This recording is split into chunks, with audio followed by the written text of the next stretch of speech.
Excellent. Thank you, Kayla.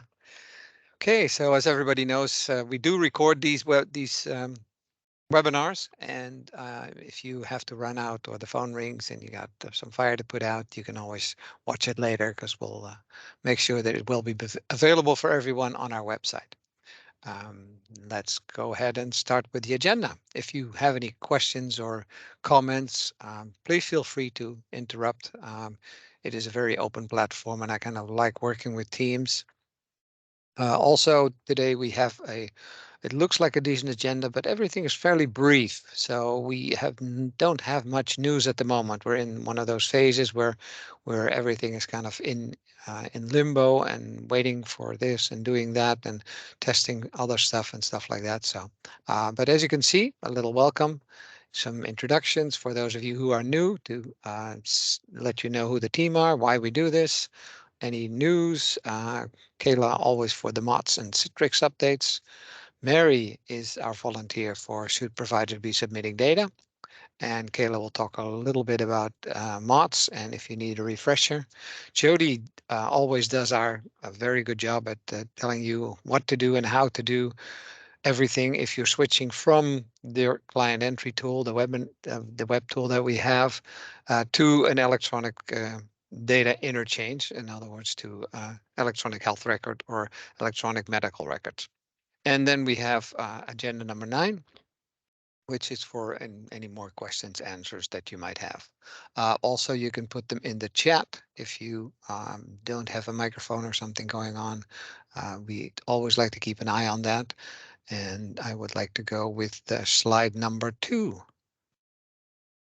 That should be the team introductions. There we go. That's the lovely bunch. Kayla, of course, everybody knows her, our MOTS system administrator, and the Rhodes product owner. Rhodes, I don't probably don't have to mention it, but that will hopefully by the end of this year will be replacing MOTS. So she's a very busy girl. I'm the MOTS senior systems analyst, and I work as a specialist for the behavioral health data warehouse. And Mary is one of our MOTS support specialists. Most people dealt with you, and I know there was a bit of a snafu with the password stuff and everything lately. So Mary got a lot of contact with everybody, and she did an excellent job to make everybody happy, which is not always easy. So thank you, Mary, for all that. As I said, Jody, our EDI technical expert, and also Rhodes product owner, they're co-owners. Jody is a bit for the EDI part, and Kayla a bit for focused on the client entry part, or the tool that is being created for us that you will hopefully be using in the end of this year. Justin, MOTS report specialist and research analyst. He's also kind of in transition, working with Anna to take over a lot of his report specialist tasks from Justin. And Anna is also our data analyst. She's the newest member of the team. Hey, thank you, Kayla. There we go. Why do we do this? Well, we'd like to provide any information on any changes and or enhancements. If there's things happen, legislative rules, regulations change, the federal changes could be doing anything to make us have to make a change on the system or on the data or on some lookup tables or any of that. So if there is any, we always try to get to you as quickly as we can, because we know it can be very important to you, and it is very, very helpful if you are warned and told ahead of time that something is coming, so you're aware of it, you're not surprised by it, and you can discuss it within your organization to see if there's any impact on what's happening. So that's why we love to do these webinars. And of course, we discuss data issues. We watch all the stuff. We have report writers, we have systems analysts, we have data analysts, we have researchers. Everybody loves to use data these days, and it is very helpful if you take a good look at data. So if there are issues, if there's something that looks skewed or seems to be coming in differently, or there's a trend or an analysis that somebody came up with, then we'd love to discuss it here. So, and of course, get your feedback. If you have any questions, suggestions, ideas for future webinars, let us know. That's you have a whole hour to come up with anything, or hopefully maybe you have some questions already. Yup, And this you to can. be fair. Hello,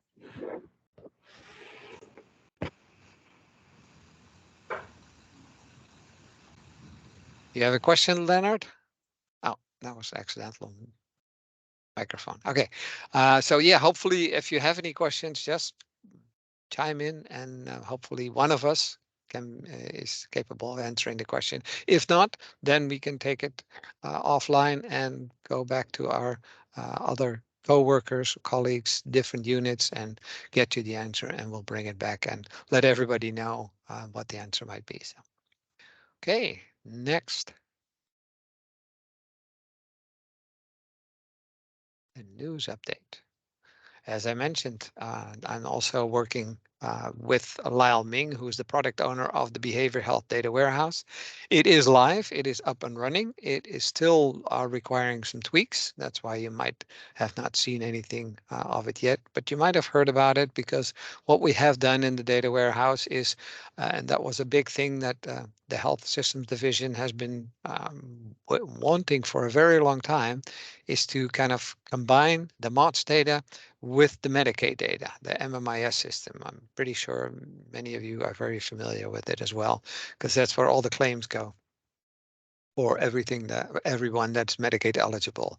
These two data systems did not talk to each other. In the data warehouse, we have them both combined, and we try to have them talk together. We have a few other systems in there, data systems in there as well, and it is working, and it still needs some tweaks, because well, you know how that works with with new systems.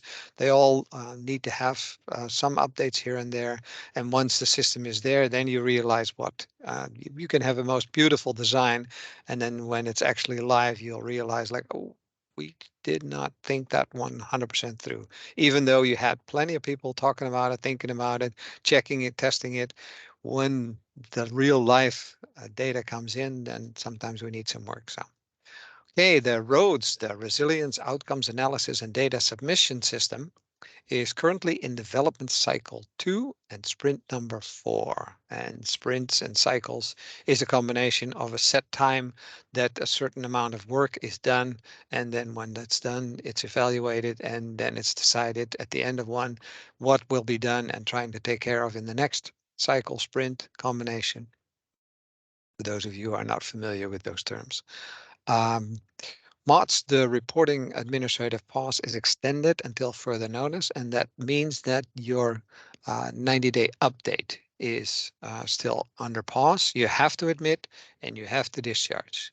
Once an individual starts in your program or receives any services that have to be submitted to MOTS, we still want those, and then we want to know when they're done, or if they just disappear or leave or are kicked out, whatever ends the treatment episode. Okay, that was my spiel. Thank you. The next one is Kayla. Thanks, Pete. Hello, everyone. My name is Kayla Kameli. I'm the MOTS System Administrator. I am going to talk about MOTS and Citrix for a few minutes. I'm sure you've gotten some of our emails or the MOTS Messenger the last 2 months, where we ran into a password issue. And part of that issue is because where our P number, so your username for MOTS, and passwords are managed, they're managed outside of our immediate team, and they're managed with our OIS service desk. And it's housed in a software called Citrix. That's really the security that we use to ensure that we have access and oversight into who is using our state systems. And so for MOTS right now, before we get into roads, which hopefully will be easier, there's really 2 steps for how we need to manage MOTS passwords.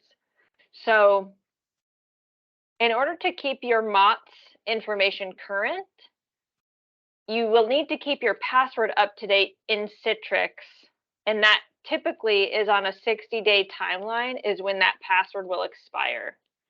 So what I have done is put something on my calendar at around probably day 55, every 55 days or so, that says, hey, reset this password, just so that I'm on top of it and I don't get stuck in this loop. Because if your Citrix password expires or you become locked out of Citrix, that's not something that MOTS support will be able to solve, unfortunately. That will have to go directly to the service desk via a phone call, so that they can, and it's really for security purposes. I totally understand that this is a burdensome process, but it's really to make sure that we're giving access to the person who already has it and not someone who's trying to gain access to our system who should not have it. So they want to talk directly to the person with the P number, to make sure that they are who they say they are. And the same thing happens when I call service desk. I have to prove I am who I say I am as well, so that we're keeping our systems protected. Because there has been some activity at the county level where there's been some ransomware attacks, and these systems are really there to protect us and protect our systems and our data. So if you do go into Citrix and you're able to change that password, Citrix and MOTS do talk to each other. They communicate. So Citrix will tell MOTS, hey, this person changed their password. You can change it in MOTS. But that takes about 24 hours. We don't know when in that 24 hours it communicates that message, but there is a lag between what you do in Citrix and when it hits the MOTS system. So you do have to balance that. Do your Citrix thing, maybe go to lunch the next day, go to lunch and then have the rest of your day. But the next day, try to log into MOTS so that you keep your MOTS stuff active. In some cases, you'll need to call service. I just gave someone instruction to call service desk yesterday to request that they be reinstated, or to request that they be unlocked. And then if you're unlocked in the MOTS system, that's something that we can fix. So really, Citrix is the piece that our MOTS support doesn't have control over. Excuse me. And I think I've touched on the things that I wanted to. I want to open it up to our MOTS support team, though. If anybody else thinks I missed something important, please jump in. And if not, I will move on. Kayla, you really did a fantastic job of summarizing what happens. Just be aware that although Citrix talks to MOTS, MOTS doesn't really talk to Citrix. So just logging into MOTS doesn't notify Citrix or what we call the Active Directory that you've logged in there as well. And so that's why you need to go into Citrix to make sure that you're up to date and that it knows that you've logged in to the system, and that'll keep you from being disabled by the state, and then we would have to submit a ticket to get you re-enabled. That's a great point, Mary, to make that distinction, that Citrix is really the password, the password mainstay. And if just logging into MOTS does not mean that Citrix knows that you logged in. So I think that making that clear was really helpful. Thank you, Mary. Mm-hmm. Sure, no problem. And Arnold has a question. He says, is there a link or pointer on the MOTS site to the Citrix login? And I do believe there is a message that if you're having trouble to go to the There is a link one there. click. Yes. Yes. Yeah. Mm-hmm. It says, Or if your password has expired, please visit, and then there's an https:// one click at dhsoha.oregon.gov. So if you yeah. click that, it'll take you immediately to the Citrix site. And Right. also I believe there's a phone number that they can call for the service desk on that page. Yeah. And so Excellent. Yep. Very good, Mary. Yeah, it's a bit small. I think if we had a little larger Yeah. picture, you can probably read everything on the MOTS side. So, but yes, it's there and it's working great. So. Well, All right. Well, I'll pass the mic to Mary. so although we have an administrative pause on status update, yeah, on status updates, you should still be submitting clients at just the admission and discharge dates into MOTS. And what else can I say about that? There is in the MOTS manual, the MOTS reference manual of which what clients you should be reporting into MOTS. If you have, any questions, just send us, send it to MOTS support. And back to you, Pete. Thanks, Mary. And then I can pass on the microphone to Kayla again. Yep, that is me. And this is just my regularly scheduled programming for folks that might need a refresher. This is a pretty new event that we decided to provide to folks so that um, no one feels any negative feelings about wanting to know more or not knowing enough about MOTS. So we opened up the second Wednesday of every month at 10 a.m. as a MOTS refresher or a welcome to MOTS event. So we have a couple of new agencies in MOTS this month and last month, and so there's going to be some new folks that need to get onboarded for what MOTS does, why we're collecting this data, what is this data used for, and then also we'll give a brief tutorial walkthrough of MOTS tests so that folks can see it and ask questions if they have them. So if you or someone on your team, we do know that a lot of the times MOTS responsibilities will change in an organization. Someone that didn't have MOTS responsibilities last year might now be responsible for submitting MOTS data. So feel free to send them our way on that second Wednesday, and we'll get everyone introduced and onboarded into the MOTS world. Excellent, Kayla. Yeah, due to the pandemic, a lot of things changed. And one of the things that did change was the monthly training that we used to do on Cherry Avenue, where we had a classroom training of about 3 hours mornings, and every other month or so we did an afternoon or a morning here or there, and everybody was welcome to come and send individuals that needed training to become familiar with MOTS system and the behavioral health data that we have in there. So Kayla came up with a great solution to kind of cover that in having a refresher, also introduction, a combination of everything. So I think it's working. It's not the same as having a nice morning away from everything with the class, but it as a substitute, it helps. Thank you. So now it is Jody. Hey, Pete. Thank you. Welcome, everybody. Glad you are all here today. I'm Jody Kramer. I do typically the support on the MOTS team for people or organizations that submit their data through their EHR or through a connection to our MOTS system.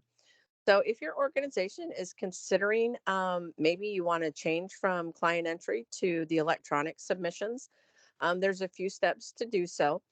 Sometimes we see organizations that will choose to look at EDI because maybe they're moving to a new EHR, electronic health record system that supports the MOTS functionality. Or maybe your existing EHR that you already have is looking at maybe expanding the ability and to be able to send electronically to us. So either way, whatever the reason is that kind of got everybody moving forward, let us know that you're thinking of changing. If you are looking at electronic health record systems, which we know a lot of folks do, we have a few things to kind of think about and to recommend. And that is maybe ask what is the actual business process for this functionality? Like, how does it work in that EHR from kind of the point maybe that somebody walks into your office or your location or you see them and from that point until it actually reaches MOTS, how much staff time is going to be required and who will do which steps. There's often a myth that, when you go to electronic data submissions, that, it's all completely seamless. And if it is for you all, that is great. But oftentimes we see that there is going to be some staff time required. And, it helps if you know who's going to do what.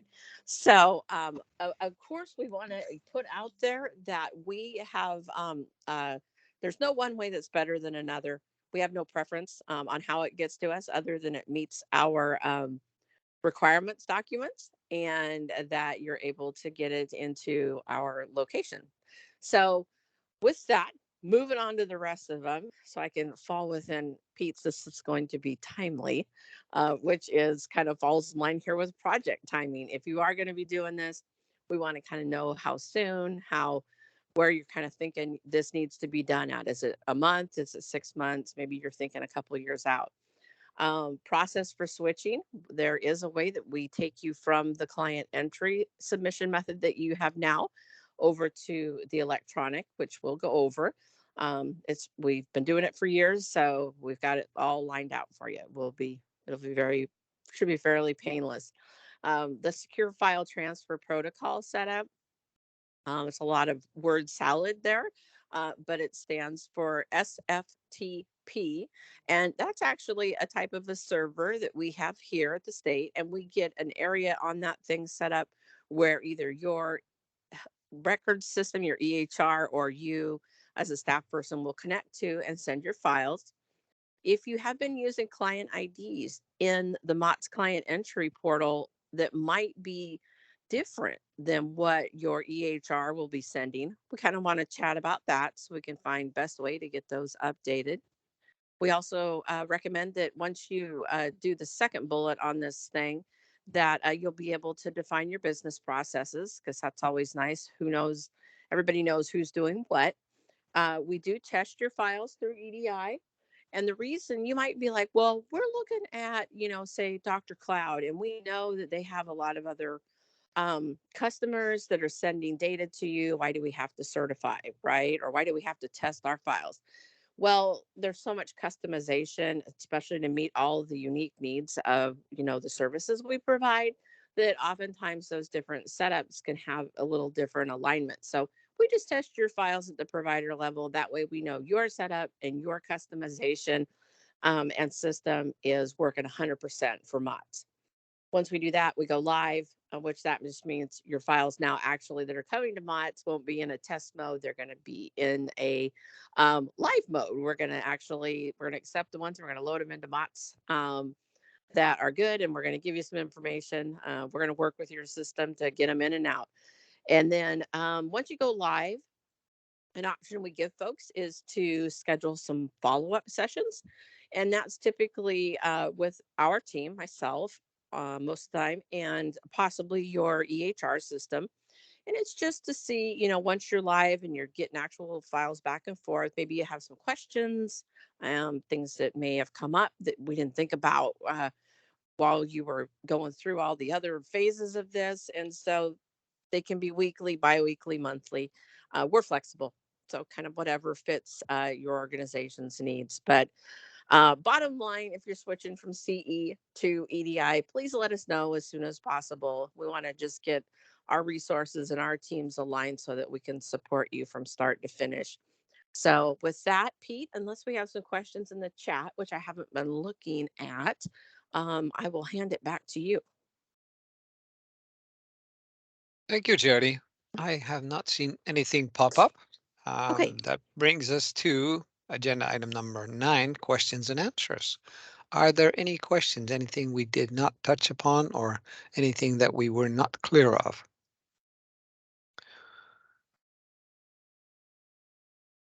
and it stays very quiet. So a recording of this webinar will be posted. Yes, we started I started by asking Kayla to hit record, and of course she did. So this will be on our website, and it goes faster and faster these days. I remember one time that we had it in the morning, and in the afternoon it was already on our website. So also on our website we have the MOTS Messenger, which is a newsletter that there's also some information there, some updates that we can go into a little more in depth. The next EDI webinar, because this focus was a little on CE, there wasn't so much to talk about this moment. So the next one will be on EDI, which will be July 5th, right after the 4th of July. So hopefully you'll be in the mood for some chatting and have wonderful stories about a wonderful 4th of July weekend that you might have had. So that is all I have. Anybody else would like to contribute? Has anything that we missed? This is all our contact information. So if you have any questions or anything comes up, or some of your coworkers or something in the organization wasn't clear, here is the list of all the new emails, the @oha.oregon.gov, and the MOTS website and the support team that you can send any questions or any issues that you might have. So again, thank you all for coming, and have a wonderful rest of your day.